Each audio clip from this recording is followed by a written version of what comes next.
Welcome back to Why Is This a Podcast? I am your host, Kieran Watts. As always, lovely to see you again. I'd say if I could physically see you, I can't. There's still a raging pandemic. And we, of course, have got creature comforts during the pandemic. Some of us had Tiger King, some of us have had WandaVision. I have no idea what either of those two things are. But something that unifies us is music, and something that also unifies us is faith. I've got a guest who has a great marriage of those two things, faith and music, in his life. And I'm absolutely thrilled to be interviewing him. He's a musician, he's a preacher, he's a business manager at Voices for Care. Please welcome to Why Is This a Podcast from my neck of the woods, Mr. Tim Crahart. Tim, hello. Hello. How are you doing? I'm great. I'm all the better for seeing you. Thank you so much for being here. No problem. Delighted to. I've got your album, one of your albums here, Isaiah 61. Yeah. It's a great album from Tim Crahart Blues Band. Yeah. It's so lovely to see you. We've seen each other twice during the pandemic. During the period where churches were permitted to be open, you preached at my local church twice, my local chapel. How have you been? Doing the best that I can, I guess. As most people. It's been a strange time. Working from home, as you say, from my job with the charity. So, been working from home. Obviously, the restrictions in place, but being able to, when you can do things, you do them. So, it was a real joy to, share with you up at the chapel on the two occasions, in whatever restrictions you're allowed to do that, in whatever capacity you can. So just I guess just making the best of it. As I say, plan for the worst, hope for the best. So as soon as we can all meet up physically and without these the restrictions in place, great. But until then, we've got to keep each other safe, and that's that's what we've been doing. So it was a real pleasure to be with you. For you and me, keeping each other safe is obviously a very different thing, because part of keeping each other safe is wearing a mask. And you and I both have beards. Yeah, I know, not the best. Well, but I'd rather sort of have an itchy beard than give my relatives a deadly disease. But yeah, faith is obviously a great part of your life. It's a great part of my life. Yeah. Or at the very least, in my case, I tried to make it a part of my life. Got two Bibles on my desk, from two very special occasions in my life. This is the Bible that was given to me by my grandparents on my 21st birthday. Right. And this is the Bible it's inscribed from when I became a member of the Sardis Community Chapel in Anstey. It's faith for me. It was sort of like the first thing I thought was, when are the churches going to reopen? That was what I missed the most during the earliest stages of the pandemic, when we had the first lockdown. Faith for you, how has that sustained you during lockdown?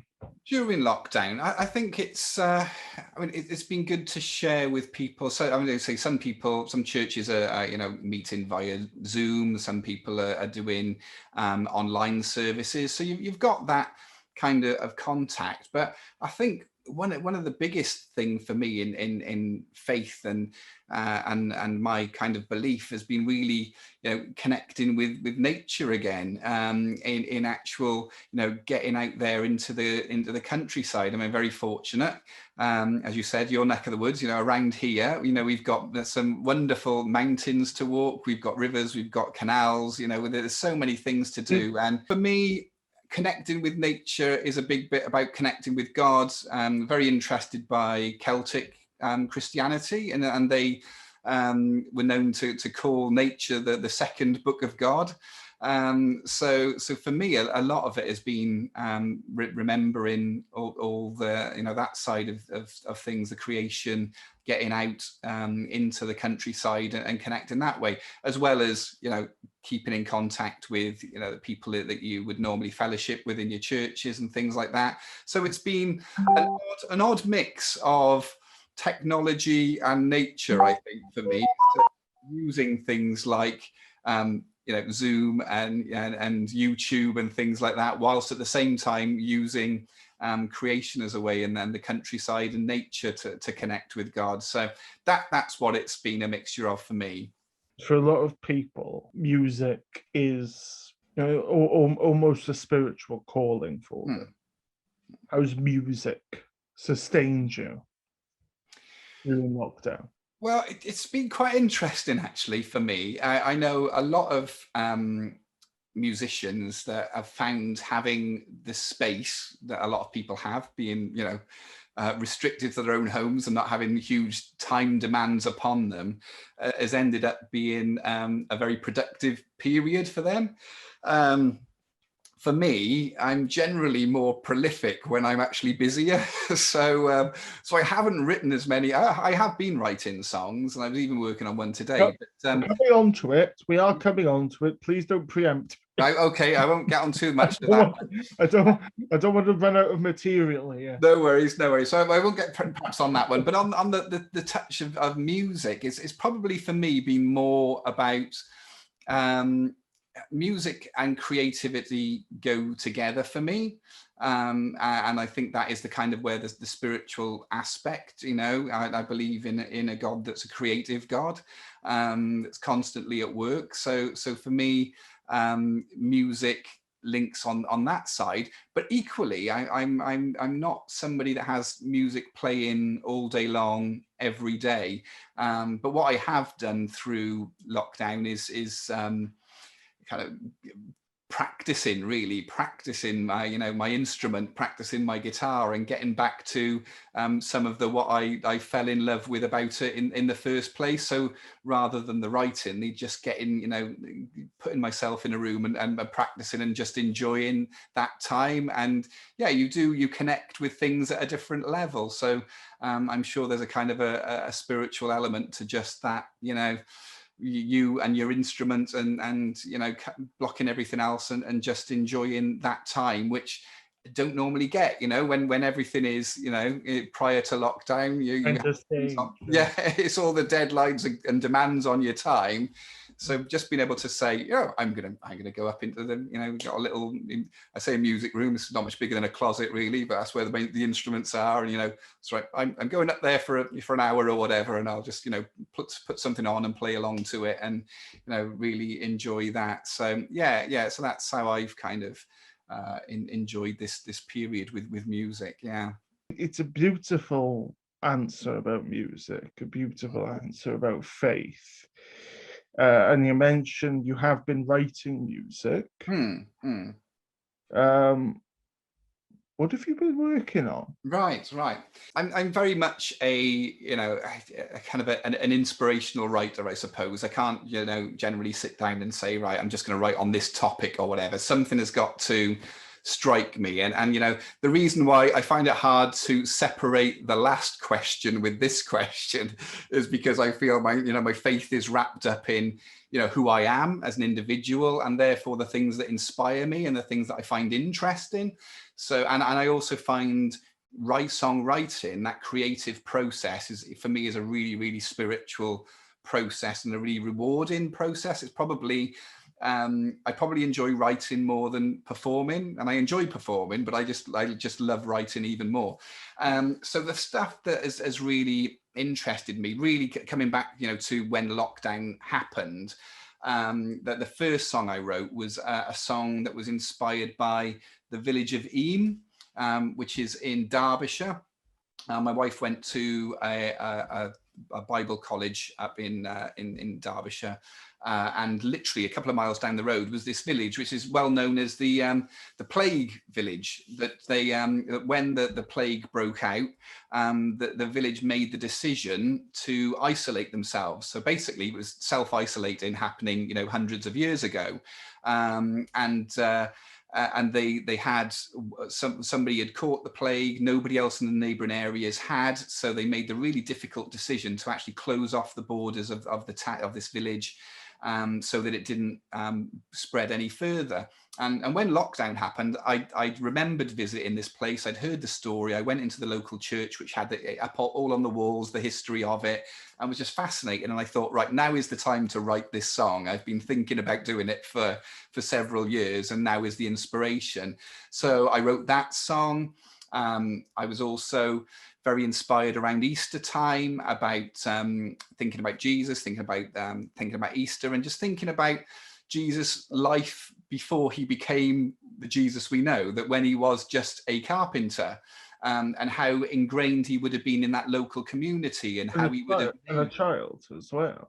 Yeah, well, as a working man up to the age of 30, before he went into his ministry, he would have been the local carpenter. He would have been the guy that made the furniture for the family that lived down the road. He was the guy that would have made, the carts and things like that. It was that whole thing of, what kind of life he lived working as a carpenter, and that whole, again, being creative, building things, making things. So I linked that into the kind of the Easter story.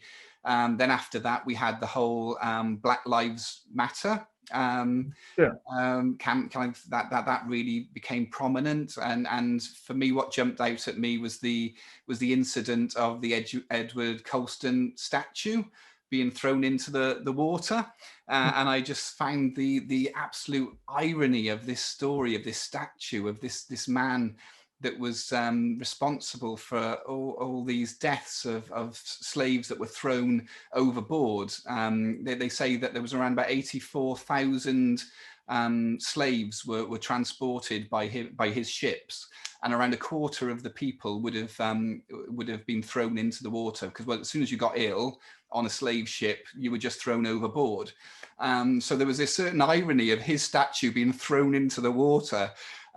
So I wrote this song about Edward Colston, and it was very much a folk, a bit of a sea shanty type song. So that kind of inspired me as well. I was going to ask you about sea shanties. Oh right, yes. Yeah, I did. I kept it off of the questions that I sent. Right. I was going to ask you about sea shanties, because I love sea shanties. And I love sea shanties as well. For I say, as a family, we really like pirates and stuff like that. So I like that, but also writing folk music, and sea shanties are folk songs. And I've written a few that you could probably classify as sea shanties, that being one of them. And my daughter wanted, because my daughter sings as well, but she doesn't write at the moment. So I wrote a song about Mary Read, who was a female pirate that disguised herself as a male, and kind of joined the army, and then became a pirate, and and nobody knew that she was a woman. So I've written that song for her as well. So yeah, I've written a couple of sea shanties over the time. So it's just whatever inspires me. It could be, something going on, something that I feel is wrong, and I want to kind of, that kind of justice protest side of things about my faith that's, is very much ingrained in who I am. It would be very hard to separate those things out. And I also, I love picking up, little local stories. I've written a few stories about local kind of legends, local myths, little things that have happened. I love picking up stories like that, and also writing them. So that's kind of, it's just whatever interests me, and faith is a massive part of that. And I'm not going to separate that. I'm not going to put that in a box. And equally, I'm not just only going to write songs about my faith. I'm just going to write about the stuff that interests and inspires me. It's like sort of, people say to me with this show, what's it about? And I give pretty much, I give a very, very similar answer to you, or I think it's a similar answer. Correct me if I'm horrifically wrong. But I say it's about what I find interesting. The sort of guests I think I can have a constructive conversation with. I could have an educational conversation with, and the educational aspect is, will they educate me? Yeah, sure. I only want to talk to people who can teach me something. Sure. But it's not for me just like, oh, let's get a bunch of celebrities on and make a lot of money. It's sort of, I just want to talk to people who can, who will engage me, engage with me, fascinate me, and teach me. But a core component of that has to be that I am myself. So I've made no secret of the fact in previous interviews I despise Donald Trump. I've made no secret of that. Sure. I've made no secret on this one that of my Christian faith, and I've made no secret of experiences with mental health issues, with substance abuse issues. I mean, the only way I can do this properly is to do this in a way that's true to myself. And from what you said, that seems very much like your approach to your music. Yeah, definitely. It's for me, it's about kind of integrity. It's kind of about who you are, and not wanting to be anybody else, or wanting to put an impression over that you're somebody that you're not. And for me, it's taken a long time to get to that place. When I was younger, growing up, talking about my faith wasn't easy. It didn't come naturally to me. And when I did try and talk about it, it always came across as like it was being forced. But when you get to that point with you're comfortable with who you are, then you can talk about those things with integrity, and it's just I'm not enforcing my beliefs on anybody. I'm just talking about what's important to me, and some of that might be what I think about Donald Trump, or some of it might be about my my faith, or other aspects, or and it's music, and being an artist, being creative. It's just who you are. So to kind of box off bits of it and say, well, I can sing about this, or I can sing about that, but I can't sing about this, just doesn't really seem kind of really genuine, or really show integrity. So being able to kind of bare yourself, because you're many things in your life. For me, I'm a father, I'm a husband, I'm a brother, I'm a son. These are all part of who I am as well, and within that, there's things that are important to me. That was evident in when I introduced you. I didn't say, oh, here's Tim who plays the guitar. No, I say, he's a musician, he's a preacher, he's business manager for Voices for Care. None of us are any one thing. No, exactly. So yeah, so for me, as long as it can be done, like I said, with integrity, not feeling that I'm forcing anything onto anybody, but just saying, look, this is here who I am. It's a take it or leave it situation. If you want to explore that, if you don't agree with me, but you still like what I'm doing, then that's absolutely fine. I've got no problem with that. I am going to let my cat out though, because he is now getting go for it. I'm going to let the cat out. This is edited though, James. I would strongly advise you keep it in. What you say about not forcing things on people, like for me, is very interesting because I'm part of at least 2 groups regularly accused of doing that. Ah, right, okay. Because Christian being one. Yes, yeah. People are like, oh, Christians, they just force their views on everybody else, and obviously I'm LGBTQ. Right. I'm part of that community, and I remember sort of the hysteria, like the gay agenda. Yes. Gays are out to get you. Yeah. You don't get one version of me, but you also get one version of me.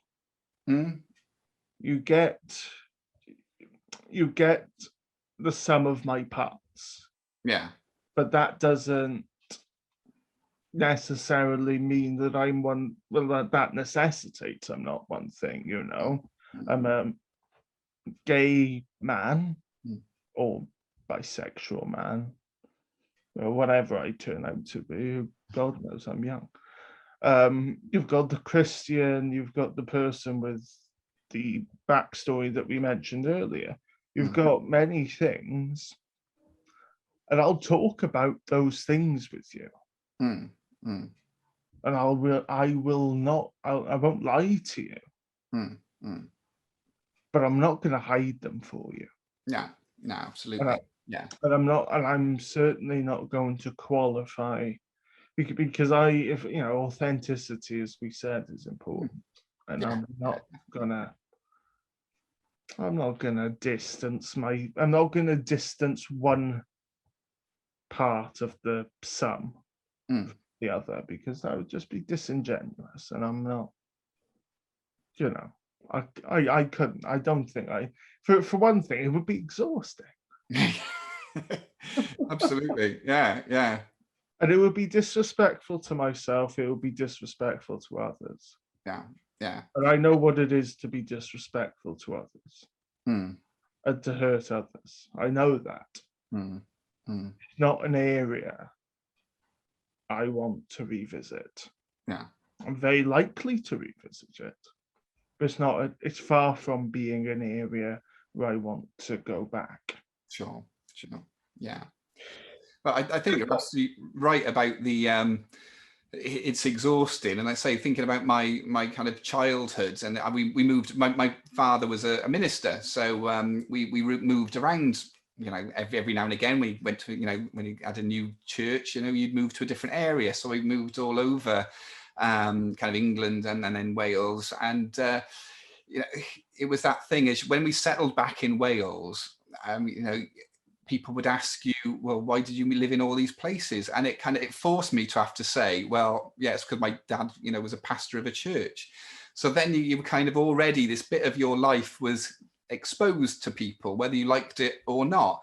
And of course, when you get into, employment, as you start to get older, well, those kind of questions are less important. But it was just that whole thing of, I might be put in a situation where I had to, kind of uncover the fact that I was a Christian, whether I wanted to or not, just because of, I moved around a lot. Why did you move around a lot? My father was a minister. Oh, are you a Christian? But so that it was exhausting. It was, you were always on the guard of, do I have to tell people this? And then you get to a point, at least I got to a point, and it was that, well, actually, I don't really, I'm not bothered anymore. Not that I don't care, but I'm not bothered by that anymore. It doesn't worry me anymore. I can be open about who I am. But like you said, being part of a group of people that have got a particular stereotype about them is quite difficult, because I don't believe the same as every Christian in the world, because every Christian in the world doesn't believe the same thing, and I don't prescribe to the attitude that, well, if you're a Christian then you have to believe these things. And I'm sure as a gay man you've probably encountered that, when people were saying, well, if you're a Christian you've got to be this, you've got to be that. Well, the fellowship at Sardis chapel, where we mentioned earlier, never been anything other than supportive.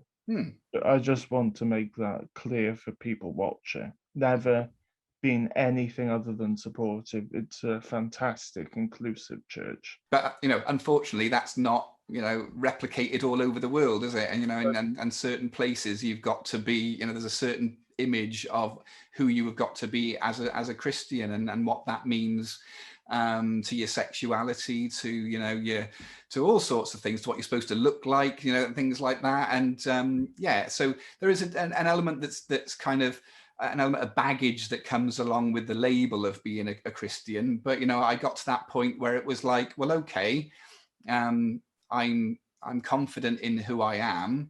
I'm confident of how I interpret my faith and my spirituality. So as long as I'm okay with that, people might have preconceptions about who I am and what I believe, but that's not always going to be right. But that's okay. If they've got those preconceptions, hopefully if they meet me and they get to know me, they'll understand what I actually believe and how I play that out in my everyday life. So so it is, trying to be something you're not is exhausting, and I just think it's a lot more freer if you just okay, this is who I am. You don't have to believe what I believe, but that's okay, as long as we can kind of communicate, as long as we can have a relationship, then that's what's more important, really. The fundamentals of faith, loving together. It's got that's what sort of underpins. Well, I missed out one. It's also forgiveness. You can't have love and togetherness without forgiveness. You just can't. Like I mentioned, my life's transgressions. Before we record this interview, more will undoubtedly follow, because nobody's perfect. Yeah. Everybody sins. But you can't have a sense of redemption. You can't work towards that without self-acceptance, and that's obviously accepting the good in yourself, the bad in yourself, and I think also accepting that it's not black and white. Because I think that's a misconception about Christians. Is that Christians think everything is black and white. It's like, you're going to heaven, you're going to hell. Stop that. Nobody makes that judgment beyond the guy upstairs. Nobody can make that judgment. Sure. It's fundamentally, I'm going to live my life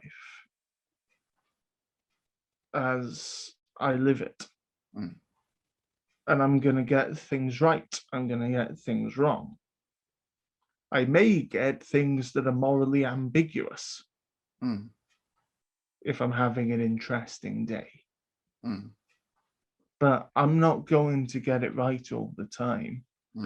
But as much as it's not like letting one aspect of your character define you, like whether you're Christian, whether you're gay or straight, it's obviously not letting one action define you.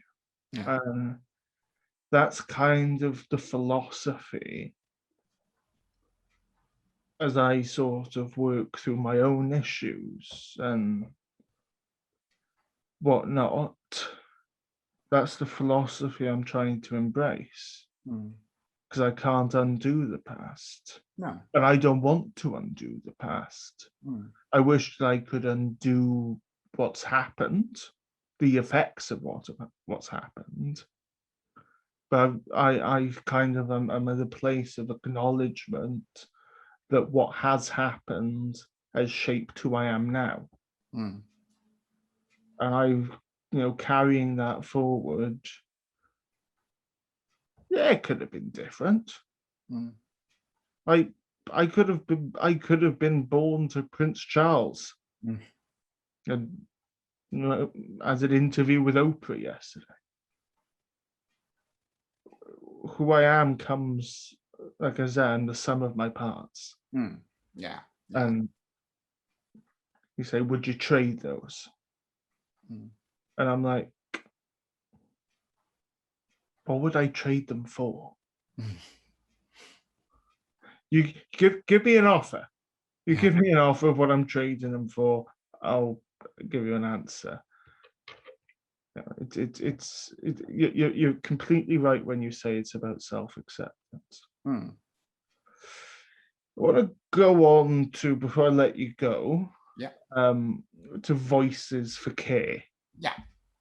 Because that was, your business manager there. Can you just tell us a bit about Voices for Care? Yeah, so it's Voices from Care Cymru. They were kind of started off as a very grassroots organisation, and what happened was, you may or may not be aware, but back in the kind of late 80s, early 90s, it was all uncovered. There had been a lot of abuse in the children's homes, particularly in North Wales. And there was a big inquiry. Lord Waterhouse did an inquiry, and there was a lost in care report. And basically, as at that time, Voices from Care started off as a group of people who had been in care and wanted to make sure that young people were never in that position again of not being heard, of not being listened to, of not being supported, and that these things being hushed like as they had been. So it started off, about 30 years ago, and have kind of grown from there. So we're based in Cardiff, but we cover all of Wales, and we support young people that are either in care at the moment or they've left care, and what we call the care experienced community. And we do that in different ways. We hold groups in different regions for them to meet together, to share their voice. They do fun stuff together. We do a lot of kind of work with Welsh Government in terms of the system and whether the system needs to improve, or it does need to improve, how it needs to improve. So we're very fortunate that we work very closely with them.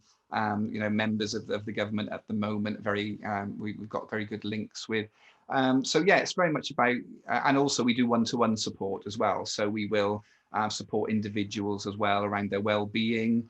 We talked earlier about the difficulties around COVID and the impact on people's mental health and their well-being.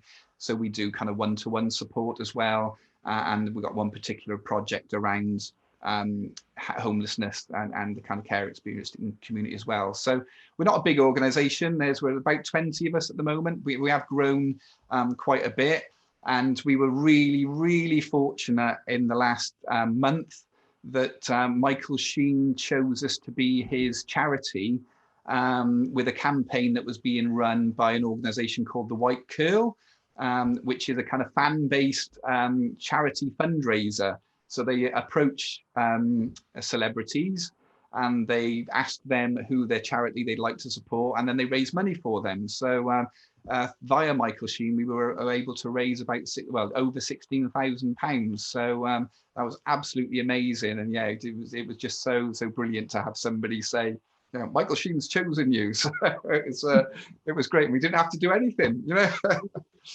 David Tennant, I think, is the only person who's ever heard the phrase "Michael Sheen has chosen you." Yes. That's right.